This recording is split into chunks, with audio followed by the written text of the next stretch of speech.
With your latest news, I'm April Cummings. Contact tracing is underway after an alleged breach of the COVID-19 quarantine at home protocols.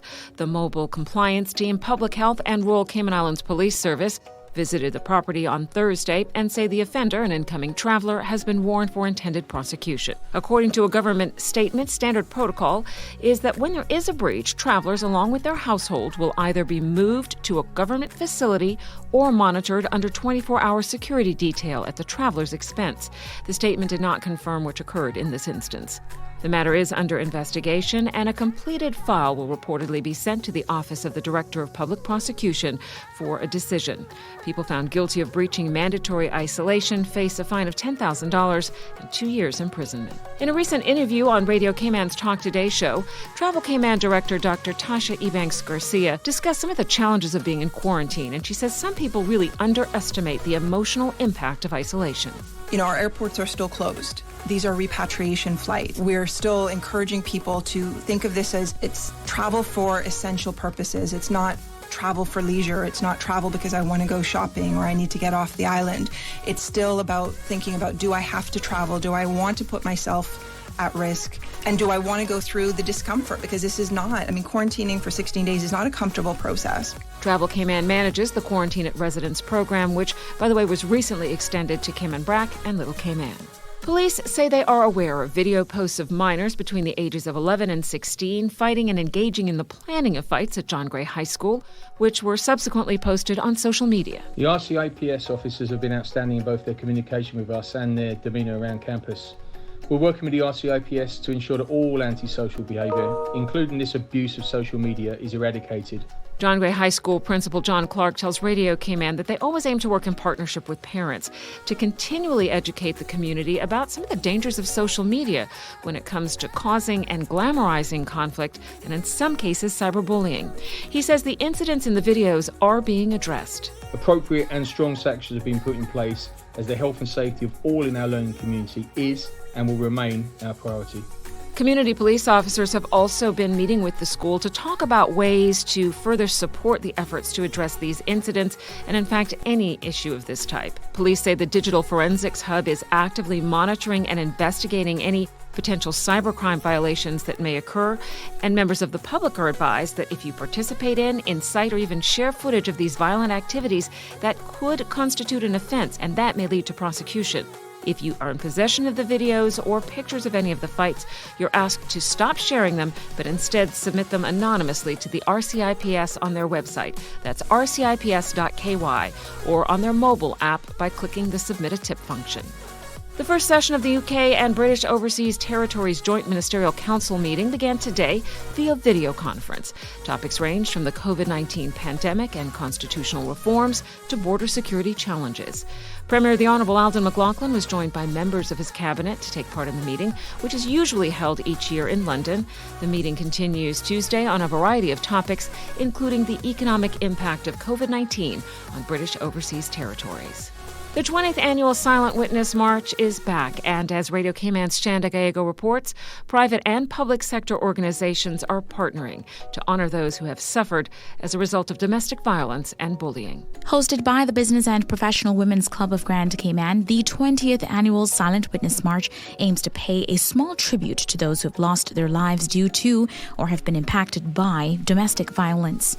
1 in 4 women and 1 in 5 men will experience domestic violence in their lifetime.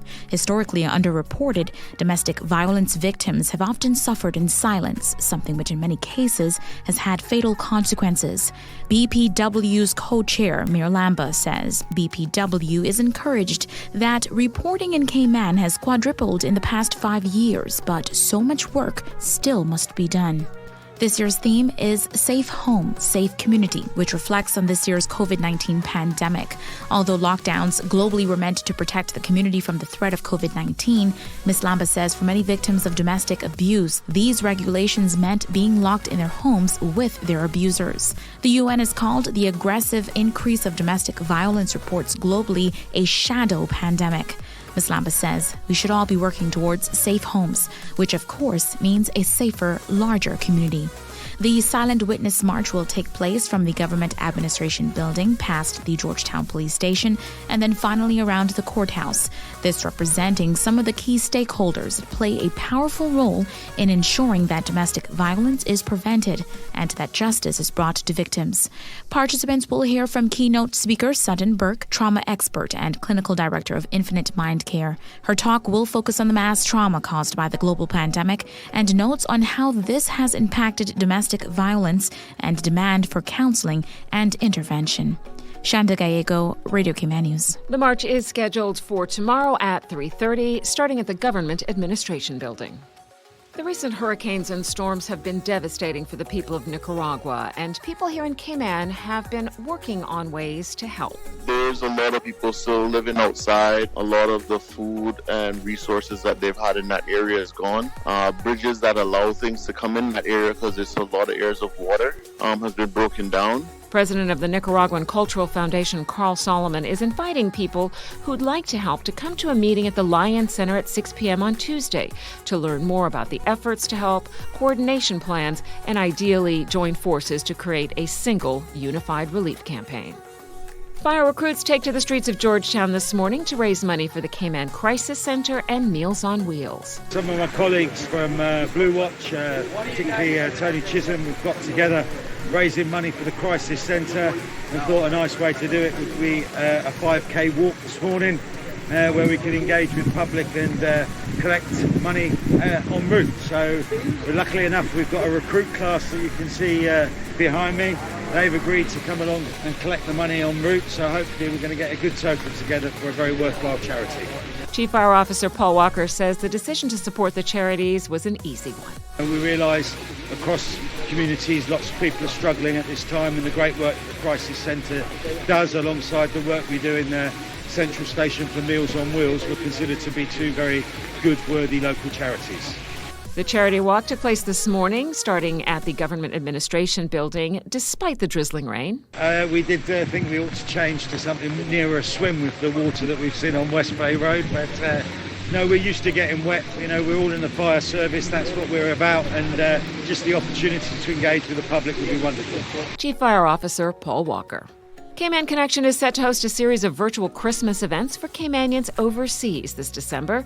Cayman Islands representative to the UK, Andre Ebanks, says the holiday season in the UK and Europe will certainly be different this year, but that does not mean it cannot be made to feel as warm, caring, and festive as possible. With the holiday season swiftly approaching, our office relished the opportunity to think creatively with Cayman Connection and the Friends of Cayman Group to bring Caymanians staying in the UK and Europe for the holiday season a tasteful and touching slice of home, while we all look forward to a promising new year. So the main event is a virtual Christmas Caymanian culture gathering scheduled for Friday, December 18th. It includes a partnership with Caymanian chef Chad Scott from Go-Go Carib. I'm so happy to be a part of this because I will be also relaunching my business again back in London. So it's a huge opportunity to also be connected with Cayman Connection, as I'll be serving Caymanian overseas food in Christmas time. So I'll be serving different type of food as well. There will be Caymanian beef and also vegan food as well, and also a traditional meal, a British traditional meal, to also serve people out here in the UK as well. So again, I'm actually pleased to be a part of this, and I can't wait to serve everyone here in the UK. The event will be hosted by Giovanni Ebanks and will include entertainment, Christmas games, and virtual social engagement. Caymanians around the world can join in by visiting caymanconnection.org/Christmas 2020 or email hello@caymanconnection.org for more information. That is your latest local news from Radio Cayman's newsroom. I'm April Cummings.